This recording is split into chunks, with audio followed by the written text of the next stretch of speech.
तुकोबारायांचे पाय पकडले आणि म्हटले, तुम्ही खरे संत, कृपया मला उपदेश करा.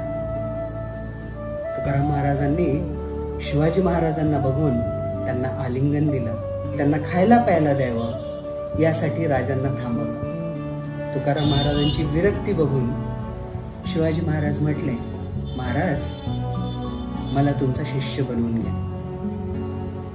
तुकाराम महाराज म्हटले, ते आपण नंतर बघू, आधी तुम्ही खाऊन घ्या आणि रात्री आपण कीर्तनामध्ये एकत्र येऊ. कीर्तन सुरू झालं.